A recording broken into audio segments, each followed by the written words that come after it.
हरे कृष्णा। सभी भक्तजनों को रामचरितमानस में आप सभी भक्तों का स्वागत है। और रामचरितमानस में हम बाल कांड में मंगलाचरण का श्रवण कर रहे हैं। तो आइए हम सब श्रवण करते हैं मंगलाचरण। पर उससे भी एक बहुत ही ज़रूरी चीज़ जो हम लोग राम के बारे में जानते हैं, भक्त वह है जो राम से विभक्त न हो। राम को कौन पाता है और कहाँ? राम को तो वही पाता है जो काम का अंत कर देता है, अर्थात जिसको वस्तुओं में, अवस्थाओं में, परिस्थितियों में सौंदर्य नहीं प्रतीत होता तथा जिसके लिए सभी परिस्थितियां कंटक हो गई हैं। राम अपने में अथवा रामायण में अथवा राम की अभिलाषिनी सीता में अथवा अपने भक्तों में अथवा अपने पूर्ण दुखियों में मिलते हैं। पूर्ण दुखी वही है जिसे संसार प्रसन्नता नहीं दे पाता। भक्त वह है जो राम से विभक्त नहीं होता, और सीता वही है जो राम के बिना किसी प्रकार रह नहीं सकती। अशुद्ध भोजन से शरीर अशुद्ध हो जाता है तथा अशुद्ध चिंतन से सूक्ष्म शरीर आदि अशुद्ध हो जाते हैं, क्योंकि जिस प्रकार अन्न आदि स्थूल शरीर का भोजन है, उसी प्रकार स्मरण, चिंतन, ध्यान आदि सूक्ष्म शरीर का भोजन है। स्त्रियों का उच्चतम आदर्श माता सीता है और पुरुषों का उच्चतम आदर्श श्री राम है। जिसको जीवन का सार समझ में आ गया हो वह एक बार पूरी तरह और अच्छी तरह से रामायण का श्रवण जरूर करें। जय श्री राम।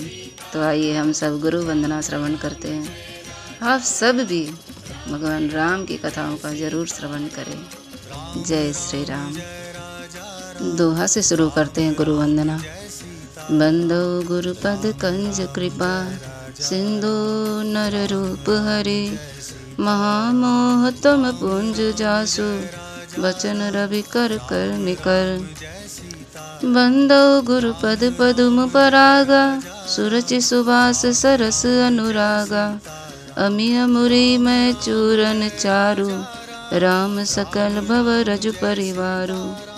मैं उन गुरु महाराज के चरण कमलों की वंदना करता हूँ जो कृपा के समुद्र हैं और नर रूप में श्री हरि ही हैं, और जिनके वचन महामोह रूपी घने अंधकार को नाश करने के लिए सूर्य के किरणों के समूह हैं।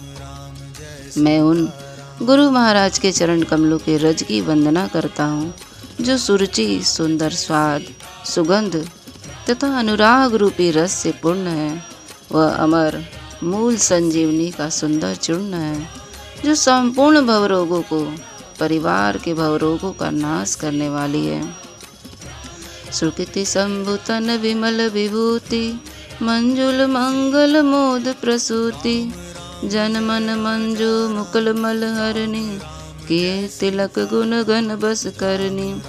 श्री गुरु पद नख मणि गण ज्योति, सुमिरत दिव्य दृष्टि होती। दलन मोह तम सो सप्रकाशु, बड़े भाग उर आवसी जासु। वह रज सुकृति पुण्यवान पुरुष रूपी शिव जी के शरीर पर सुशोभित निर्मल विभूति है और सुंदर कल्याण और आनंद की जननी है।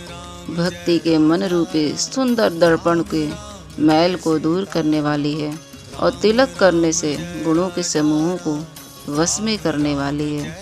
श्री गुरु महाराज के चरण नख की ज्योति मणियों के समान प्रकाशमान है, जिसके स्मरण करते ही हृदय में दिव्य दृष्टि उत्पन्न हो जाती है। वह प्रकाश अज्ञान रूपी अंधकार का नाश करने वाली है। वह जिसके हृदय में आ जाता है उसके बड़े भाग्य हैं। उग रहे विमल विलोचन ही के, मिटहि दोष दुख भव रजनी के। सूझहि रामचरित मनि मानिक, गुप्त प्रकट जग जो जहि खानिक। उसके हृदय में आते ही हृदय के नीलमल नेत्र खुल जाते हैं और संसार रूपी रात्रि के दोष को, दुख को मिटा देते हैं। एवं श्री रामचरित्र रूपी मणि और माणिक्य गुप्त और प्रकट हो जाते हैं जिस खान में सब दिखाई पड़ने लगता है। जथा सुअंजन अंजि दृग साधक सिद्ध सुजान, कौतुक देखत शैल बन भूतल भरी निधान। जैसे सिद्ध जनों को नेत्रों में लगाकर साधक सिद्धि और सुजान पर्वतों, वनों और पृथ्वी के अंदर कौतुक से ही बहुत सी खाने देखते हैं। गुरुपद रज मृदु मंजुल अंजन, नयन अमिग दृक दोष विभंजन। तहि कर विमल विवेक विलोचन, बरनऊ रामचरित भव मोचन। श्री गुरु महाराज के चरणों की रज कमल और सुंदर नयनामृत अंजन है, जो नेत्रों के दोषों को नाश करने वाली है। उस अंजन से विवेक रूपी नेत्रों का निर्मल करके मैं संसार रूपी बंधन से छुड़ाने वाला श्री रामचरित्र का वर्णन कर रहा हूँ। जय श्री राम। अब हम श्रवण करेंगे ब्राह्मण संत वंदना। बंदौ प्रथम महीसुर चरना, मुहि जनित संशय सब हरना। सुजन समाज सकल गुण खानी, करऊं प्रणाम सप्रेम सुबानी। साधु चरित शुभ चरित कपासु, निरस विशद गुण में फल जासु। जो सही दुख पर छिद्र दुरावा, बंदनीय जहि जग जस पावा। पहले पृथ्वी के देवता ब्राह्मण के चरणों की वंदना करता हूँ, जो अज्ञान से उत्पन्न सब संदेहों को हरने वाली है। फिर सब गुणों के खान संत समाज को प्रेम सहित सुंदर वाणी से प्रणाम करता हूँ। संतों का चरित्र कपास के चरित्र जीवन के समान शुभ है, जिसका फल नीरस, विषाद और गुणमय होता है। कपास की डोरी नीरस होती है, संत चरित्र भी विषय आसक्ति से नहीं, इससे भी वह भी नीरस है। कपास उज्जवल होता है और संत का हृदय भी अज्ञान और पाप रूपी अंधकार से रहित होता है, इसलिए वह विशद और कपास से गुण तंतु होते हैं। इसी प्रकार संत का चरित्र भी सद्गुणों का भंडार होता है, इसलिए वह गुणमय है। जैसे कपास का धागा सुई के लिए छेद को अपना तन देकर ढक देता है, अथवा कपास जैसे लोढ़े जाने, काते जाने और बुने जाने का कष्ट सह कर भी वस्त्र के रूप में परिणित हो जाता है, दूसरों के गोपनीय स्थानों को ढकता है। उसी प्रकार संत स्वयं दुख सहकर दूसरों के छिद्रों को, उनके दोषों को ढक देते हैं, जिसके कारण उनसे जगत में वंदनीय यश प्राप्त मिलता है। मुद मंगलमय संत समाजु, जो जग जंगम तीरथ राजू। राम भक्ति जह सुर सरि धारा, सरसई ब्रह्म विचार प्रचारा। संतों का समाज आनंद और कल्याणमय है, जो जगत में चलता फिरता तीर्थराज प्रयाग है।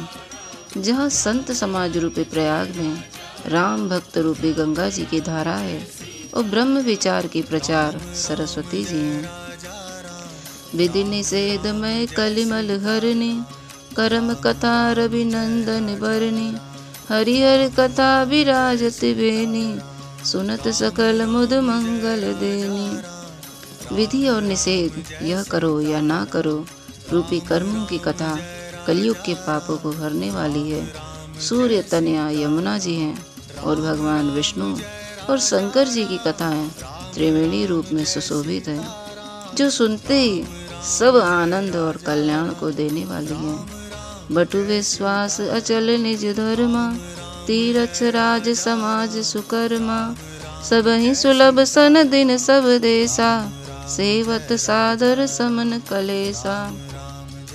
उस संत समाज रूपी प्रयाग में अपने धर्म में जो अटल विश्वास है वह अक्षय वट है, और शुभ कर्म ही उस तीर्थराज समाज का परिकर है। वह समाज रूपी संत समाज रूपी प्रयागराज में सब देशों में सब समय सभी को सहज में प्राप्त हो सकता है, और आदर पूर्वक सेवा करने से क्लेशों का नष्ट करने वाला है। अकथ अलौकिक तीरथ राऊं, देई सद्य फल प्रकट सुभाऊं। वह तीर्थराज अलौकिक और अकथनीय है एवं तत्काल फल देने वाला है। उसका प्रभाव प्रत्यक्ष है। सुनि समुझहि जन मुदित मन, मज्जहि अति अनुराग, लहि चारि फल अछत तनु, साधु समाज प्रयाग। जो मनुष्य इस संत समाज रूपी तीर्थराज का प्रभाव प्रसन्न मन से सुनते हैं और समझते हैं और फिर अत्यंत प्रेम पूर्वक इसमें गोते लगाते हैं, वह इस शरीर के रहते ही धर्म, अर्थ, काम, मोक्ष चारों फलों को पा जाते हैं। मज्जन फल पेखी तत्काला, काक होई पिक बकौ मराला, सुनिया चरज करे जन कोई, सत्संगति महिमा नहीं सोई। वाल्मीकि नारद घट जोनी, निज निज मुख निकहि निज होनी, जलचर थलचर नभचर नाना, जे जड़ चेतन जीव जाना। इस तीर्थराज में स्नान का फल तत्काल ऐसे देखने में आता है कि कौवे कोयल बन जाते हैं और बगुले हंस।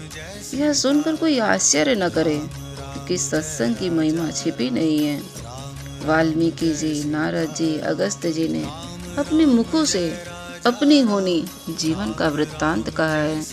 जल में रहने वाले, जमीन पर चलने वाले और आकाश में विचरने वाले नाना प्रकार के जड़ चेतन जितने जीव जगत में हैं, मति के रीत गति भूति बलाई, जब जहि जतन जहाँ जय पाई, जो सो जानब सत्संग प्रभाव, लोकहु वेद नान पाऊं। बिनु सत्संग विवेक न होई, राम कृपा बिनु सुलभ न सोई। सत्संगत मुद मंगल मूला, सोई फल सिद्धि सब साधन फूला। उनमें से जिसने जिस समय जहाँ कहीं भी जिस किसी यत्न से बुद्धि, कीर्ति, सद्गति, विभूति, ऐश्वर्य और भलाई पाई है, सो सब सत्संग का ही प्रभाव समझना चाहिए। वेदों में और लोकों में इनकी प्राप्ति का कोई दूसरा उपाय नहीं है। वाल्मीकि जी और नारद जी ने, अगस्त्य जी ने अपने ही वर्णन किया है अपने जीवन का, क्योंकि सत्संग के बिना विवेक नहीं होता है और श्री राम जी के कृपा के बिना वह सत्संग सहज में मिलता भी नहीं है। सत्संगति आनंद और कल्याण की जड़ है। सत्संग की सिद्धि प्राप्त ही फल है, सब साधन तो फूल है।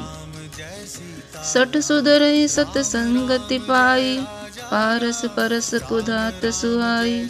विधि बस सुजन कुसंगति परहि, फनि मनि सम निज गुण असुरहि। दुष्ट भी सत्संगति पाकर सुधर जाते हैं, जैसे पारस के स्पर्श से लोहा सुहावना हो जाता है, सुंदर सोना बन जाता है। किंतु दैव योगेश यदि कभी सज्जन कुसंगति में पड़ जाते हैं तो वहाँ भी सांप की मणि के समान अपने गुणों का ही अनुसरण करते हैं। अर्थात जिस प्रकार सांप का संसर्ग पाकर भी मणि उसके विष को ग्रहण नहीं करता तथा अपने सहज गुण प्रकाश को नहीं छोड़ता, उसी प्रकार साधु पुरुष भी दुष्टों के संग में रहकर भी दूसरों को प्रकाश ही देते हैं। दुष्टों का उन पर कोई प्रभाव नहीं पड़ता। विधि हरिहर कवि कोवित बानी, कहद साधु महिमा सकुचानी। सो मोम सन कही जात न कैसे, साक बनिक मनि गुण गन जैसे। ब्रह्मा, विष्णु, शिव, कवि, पंडितों की वाणी भी संत महिमा का वर्णन करने में सकुचाती है। वह मुझसे किस प्रकार नहीं की जाती, जैसे साग तरकारी बेचने वाले से मणियों के गुण समूह नहीं कहे जा सकते हैं। बंधु संत समान चित्त, हित अनहित नहीं कोई।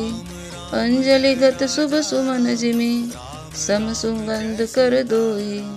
मैं संतों को प्रणाम करता हूँ जिनके चित्त में समता है, जिनका न कोई मित्र है और न शत्रु है। जैसे अंजलि में रखे हुए सुंदर फूल, जिस हाथ में फूलों को तोड़ा है और जिसने उनको रखा, उन दोनों के ही हाथों को समान रूप से सुगंधित करते हैं, वैसे ही संत और शत्रु और मित्र दोनों का ही समान रूप से कल्याण करते हैं। संत सरल चित जगत हित, जानि स्वभाव सनेहु। बाल विनय सुनि करी कृपा, राम चरण रति देहु। संत सरल हृदय और जगत के हितकारी होते हैं। उनके ऐसे स्वभाव और स्नेह को जानकर मैं विनय करता हूँ। मेरी इस बाल विनय को सुनकर कृपा करके श्री राम जी मुझे अपने चरणों में प्रीति दें। जय श्री राम। तो ये रहा अभी आपका ये मंगलाचरण में दूसरा पाठ। अब हम तीसरा पाठ अगले दिन सुनेंगे खल वंदना का, जो इसमें बहुत सारा स्तुति है। उसके बाद ही हम भगवान के कृपा की और भगवान के बाल लीलाओं के बारे में श्रवण करेंगे। यदि इन सब को प्रणाम करते हुए चलेंगे तो हम जल्द ही भगवान राम की भक्ति कर पाएंगे। तो आप भी श्रवण करिए और भी भक्तों को भी सुनाइए।